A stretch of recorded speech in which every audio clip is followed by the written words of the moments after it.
So 2004's Sega Superstars for the PlayStation iToy was, let's consider it mediocre at best. But Sega decided to give this series one more chance. So in 2008, they assembled all of the Sega Superstars one more time for one singular purpose: to play one hell of a game of tennis. And so, ladies and gentlemen, here we have Sega Superstars Tennis.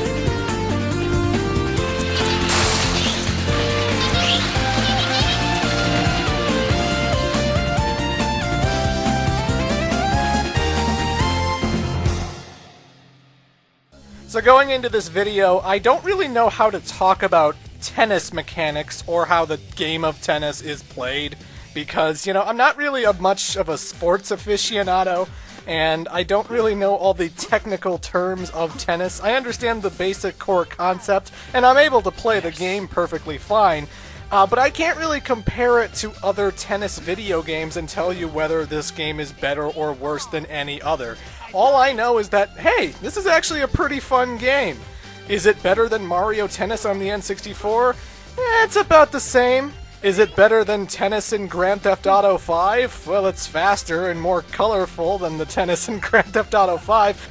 I don't have a wide range of video game tennis experience, so I'll try and relay all the information that I can.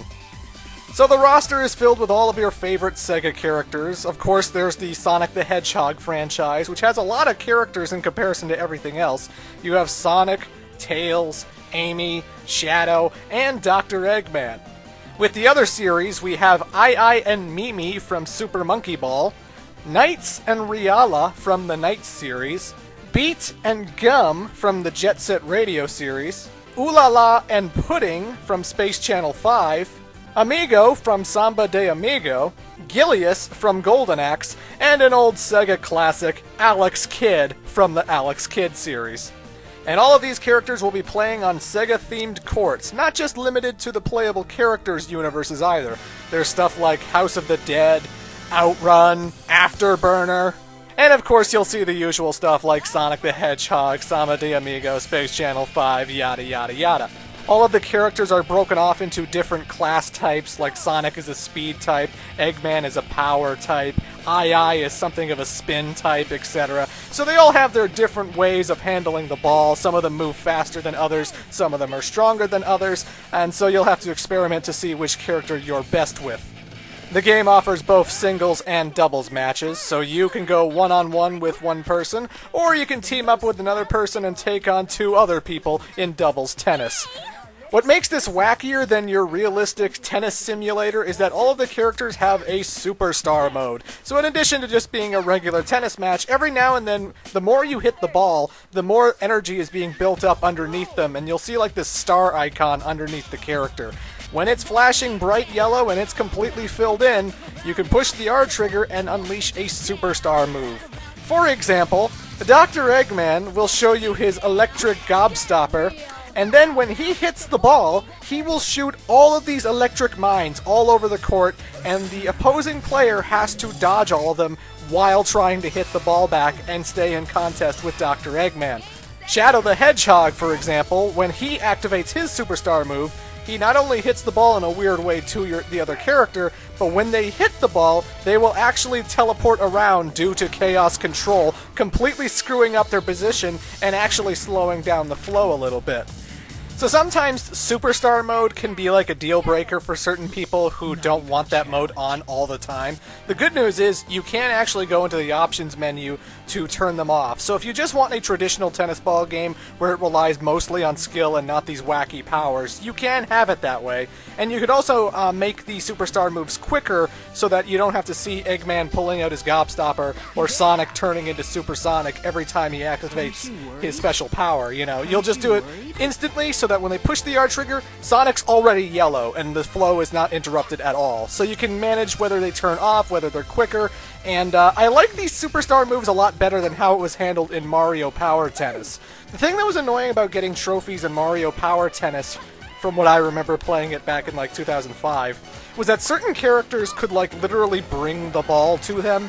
Like, Luigi would literally pull out his vacuum from Luigi's Mansion and suck the ball right up to him. So even though I scored a great shot and I was about to score on my opponent, he pulls out a Superstar move and drags the ball to him and gets a second chance and stuff. And I hated that in Mario Power Tennis. There is nothing like that in Sega Superstars. You can actually activate your Superstar power, and if you don't hit the ball, you've completely wasted that power-up, and now you have to wait until you build up more energy again. You really got to be sure that you're going to hit that ball, and you absolutely don't want to activate it at the wrong time, you know? There is no ability to suck a ball to you. You have to rely still on skill and making sure your character's where they need to be. The graphics of Sega Superstars are fantastic, very colorful. They all pay homage to the franchise that they're showing you quite well. Like when you go into the Jet Set Radio thing, you got like all the cops who are usually there to beat up on the player characters. It's in the same like opening train bus station thing that was in Jet Set Radio, so it all has this nice attention to detail and polish, and it's always so good looking at this game. It's very colorful, very fast, 60 frames per second. If you're a Sega fan, this is a big wet dream for you. Also, another thing that's great about Sega Superstars Tennis is that there are a whole bunch of music tracks for each universe's court as well. So you don't have just one track limited to each court. You can actually choose from like one of 4 when you move into a court. So if you want to hear Samba de Janeiro when you go into the Samba de Amigo court, that option is laid bare for you. If I want to hear Green Hill Zone when I'm on Sonic's court, I can choose it if I so desire. And if I want to hear the spaceship strut of Space Channel 5, I can. And oh my god, is that song good!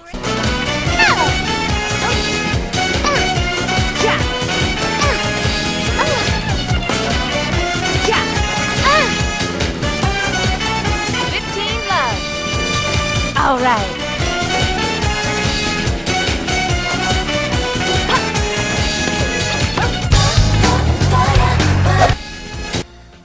The one audio hiccup that does kind of suck is that the voice acting is very, very, very repetitive.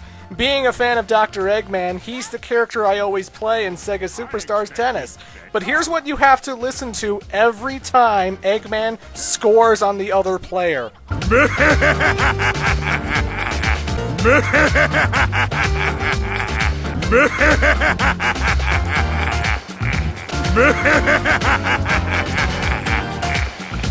Yeah, you get tired of that real quick.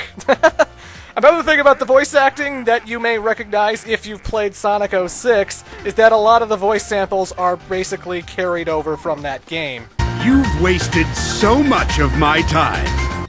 You've wasted so much of my time. I'm afraid our little game ends now. I'm afraid our little game ends now.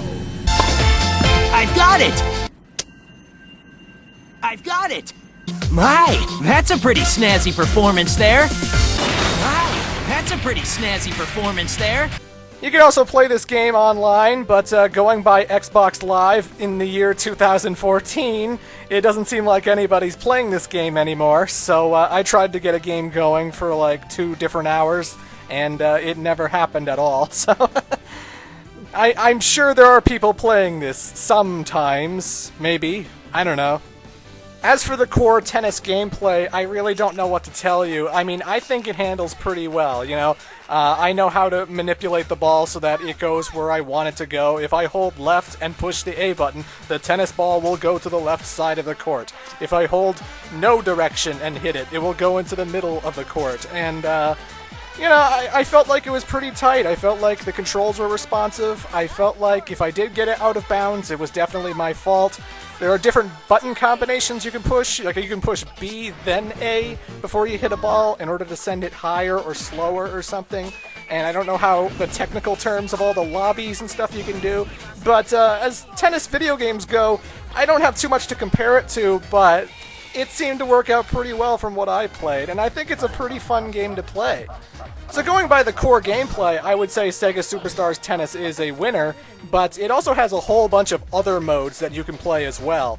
There is the Superstars mode, and this is the mode you actually go to in order to unlock most of the roster, because characters like Shadow and whatnot are actually locked off until you do some of these Superstars missions, so that's kind of annoying, but, you know, at least Superstars mode has a whole bunch of different tournaments you'll be competing in, and a whole bunch of mini-games to partake in. And, oh, the mini-games are pretty fantastic. You have the Sonic minigame, which is basically, you're not actually hitting any tennis balls, but you're running around the court trying to collect rings, and then occasionally jumping into a bonus ring in order to collect all the rings in that area and get yourself a Chaos Emerald. And there's even an achievement for collecting all 7 Chaos Emeralds, which I've never done yet. You're basically dodging all of these egg gunner robots who are shooting all these electric bombs at you. And even playing as the speed-type characters like Sonic the Hedgehog, I do feel that after a while it does get overwhelming. All of these minigames are basically trying to get a high score. You keep playing it and playing it and playing it until you get eliminated. So you're trying to see how high you can go and, you know, compare your scores with your friends, you know. There's the Super Monkey Ball minigame. In this one, you're actually serving the ball first, and then you're trying to hit the ball into the other monkey balls so that they will pass through the gates.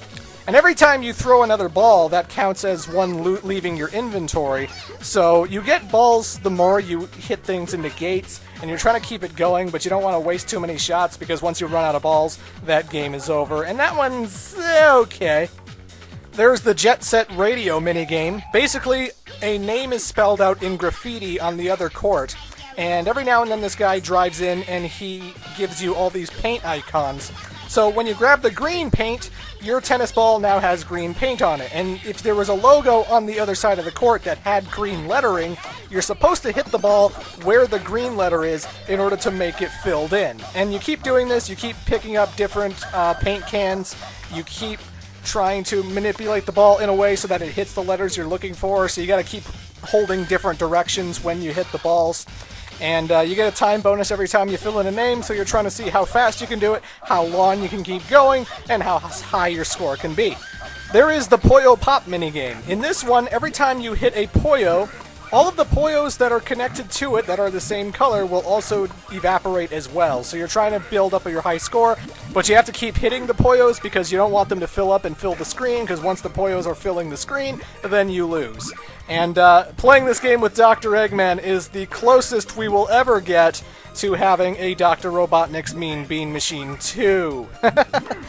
It's basically a puzzle game with the tennis ball. You have to make sure you don't hit the clear Poyos because the ball will not do anything to them. And you don't want to get filled up, and you just want to keep eliminating more and more and more until you get your score. And, yeah. It would be much more appropriate with this music.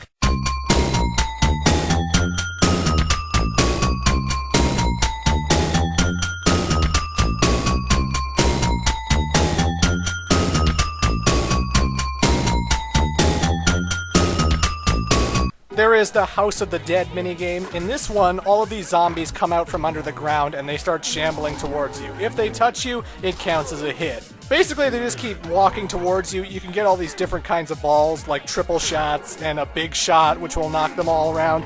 You have to hit them in a specific way because certain balls, like the way you swing your ball, it will not knock them over. It will only sort of bounce off them. So you all have to make some pretty powerful shots in order to bring some of these guys down.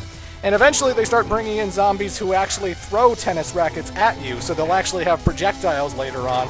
And again, you're just trying to see how long you can go before the zombies attack you 3 different times. A fun little tactic is that you can actually make them all come to you in one corner of the tennis court and then run all the way to the other side and have them sort of go in a circle in a way, you know?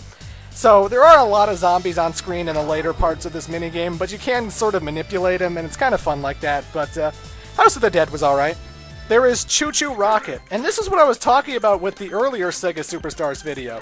In this one, you're hitting the tennis balls at the arrows in order to change their position and guide the choo-choos to their rocket. So you get a little scan, a little look at the map at first, and then it starts up, and then you have to, you know, shoot the ball into the arrows and make them go into the rockets. Pretty self-explanatory. I think this one controls pretty well. If you see an arrow that's right in the middle of the court, just tap A. If you see an arrow that's at the very top of the court, just hold up an A. And, you know, this one was pretty fun. You gotta be really fast about it. A great way to cheese it is you can actually pause the game, look at it, and then decide what you're gonna do, and unpause it to, you know, reduce how long you've been taking and whatnot. So, Chu Chu Rocket's pretty alright. There's Virtuous Squad. This one's kind of like a shooter and not really a tennis game. Basically, you move the control stick in order to guide the cursor, and every time a platform pops up, you have to make sure it's a bad guy and not a civilian, and you shoot the bad guy before he shoots you. And that's pretty much it. Again, you're lobbying a tennis ball and hitting the tennis ball at them, so that's how it's kind of connected to tennis. But really, it's a first-person shooter. I mean, you're just aiming the cursor for where the bad guys are, not shooting on the civilians, and you're just trying to go until they eventually gun you down. So, hey, it's a shooter in a tennis game. And then the last one is Space Harrier. And the Space Harrier one is actually my favorite because all you're doing is serving all of these tennis balls and all of these incoming objects. You know, all these floating rocks, all of these bouncing mushrooms, all of these Easter Island heads that shoot fireballs at you, all of these big giant dragons and all kinds of wacky stuff. And you're basically just dodging them, trying not to get hit, and trying to build up a good high score. But it's so fast-paced. It has a fantastic soundtrack with the Battlefield remix. This is the minigame I spent most of my time on. I think this one's pretty damn fun, if I do say so myself. There is also tournament mode, which is your standard beat everybody until you get the trophy kind of mode, and you can do that in either singles or doubles if you so desire. Sega Superstars Tennis is a very great tennis game. In fact, I would say it's the best tennis game I've ever played. That's not saying much because I've only played like Mario Tennis, Mario Power Tennis, that minigame from Grand Theft Auto 5. I don't really have too much experience with video game tennis, but I had a lot of fun with this one. I guess one criticism you could have about Sega Superstars Tennis is that the roster's a little bit weird. I know when the game came out, a lot of people were upset that Knuckles was not playable, and that he was instead on the sidelines in the Sonic Court, joining the likes of Big the Cat, Blaze the Cat, and Silver the Hedgehog. Boom! Get the heck out of the way! You'd think he'd move, but it's no use! There are a lot of clone characters, which is kind of odd. You know, Mimi's basically female Ai. Riala is basically evil knights. Pudding is basically an alternate space reporter. You'd think instead of having all of these clone-like characters, they would have, like, Ryo Hazuki, the ninja from Shinobi, you know, stuff like that, but I really can't complain too much. At least they all have different superstar moves and whatnot. I would recommend this one if you're a tennis nut or at all a video game fanatic who loves tennis games. It is a very playable, very satisfying experience, and yeah, that's really all there is to say. I can't really critique the core gameplay. It feels fine to me. The graphics are good, the soundtrack is good, it's a great collection of Sega's franchises in this tennis game. So yeah, I would recommend it. And that's Sega Superstars Tennis. It's a very competent tennis video game, not much more to say. So coming up next, ladies and gentlemen, for the Sonic retrospective, we're going to be looking at a game that a lot of fans have been anticipating. It is a big one, and I do have a lot to say about it. We are going to look at Sonic Chronicles: The Dark Brotherhood. This is an RPG by BioWare. RPGs, by their nature, are very long, very big games. I am not doing a full playthrough of this one. It will only be one video. Why? Because I don't really like it all that much. I think it kind of sucks. So, it's going to take me a while to collect footage for this one. I don't even know if I'm going to rebeat the game a second time. I've only beaten it once and I don't really want to play it again. The things I do for this retrospective. But Sonic Chronicles coming up next.